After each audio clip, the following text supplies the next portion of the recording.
The Supreme Court is taking up the case of Harvard University's discrimination against whites and against Asian Americans. And in that context, I read an interesting observation by Kenny Zhu, who I think we've had on this podcast before. And here's Kenny making a statistical point. He says that Asian Americans on the SAT have to score 450 points higher than Black Americans, and in fact, more than 100 points higher than whites, to have exactly the same chance of being admitted to Harvard. So what Harvard has set up is almost a multi-tier racial admission system in which, in effect, Asian American applicants compete with other Asians. Whites compete against whites, blacks against blacks. And why are they doing this?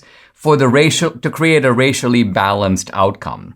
In effect, if Harvard were purely meritocratic, there would be a large number of Asians, a decent number of whites, a very small number of Hispanics, and virtually no blacks, or a very small number of blacks.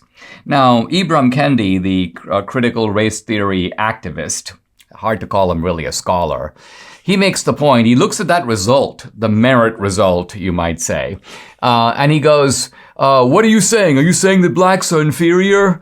And everyone goes, no, we're not saying that. And he goes, well, if they're not inferior, then obviously the system must be racist. So this is the kind of syllogism that the activists use. In a sense, what you have to say is that Harvard has to accept that it's systematically racist, so that blacks and others and Hispanics don't have to say we're academically behind. In other words, Harvard has to acknowledge its bigotry, so blacks don't have to admit academic backwardness. And this puts the Asian Americans in a particularly odd situation. Why? Because Asian Americans actually benefit from a merit principle. A merit principle is going to benefit most the poor guy without any connections, without family wealth, doesn't have a history, his dad didn't go there. Those are things that actually do benefit whites. If you're talking about legacy admissions, that's going to benefit whites. If you're going to talk about people with inherited family wealth, obviously in general, that's going to be more whites. But on the other hand, Asian Americans are relying on merit because if you're at the bottom of the ladder, then, and you're smart and you're willing to work hard, merit is basically your friend.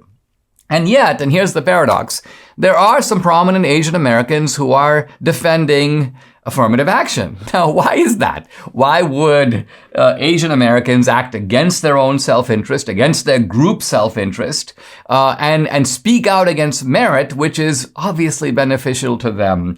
And I think the answer is that these Asian Americans, well, there are two answers. One answer is that a lot of Asian Americans have a desperate desire to assimilate. They want to conform. They want to be cool. They want to be accepted. And to be accepted in liberal culture. Let's remember these are people who go to liberal universities. They live in liberal precincts of the country, places like Silicon Valley and San Francisco and New York City. And so what they want is they want to become part of American culture. And that for them means liberal culture. And so some of them, having kind of succeeded already, are willing to say, well, you know what, in order for me to be cool, I'm okay in spiking the chances of some other young Asian Americans to get into these universities. After all, I already got in. I already took the benefits of my education, but I'm willing to sort of throw the ladder down from under me.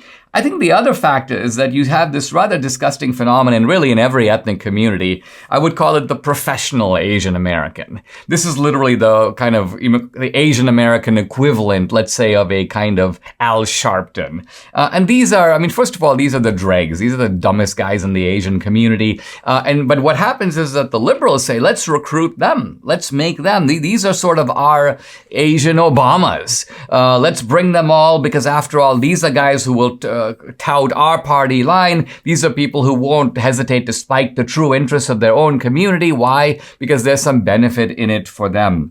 So this is the ambivalence of the Asian American community, a community that has every interest in fighting for merit and against racial preferences, but some of whose leaders, and this is like other leaders, you've got black leaders who undermine the interests of the black community. You've got union leaders who undermine the interests of the working class. And here you've got Asian Americans who are not, well, I guess you can't call them Uncle Toms, but perhaps the appropriate word is Uncle Tongs.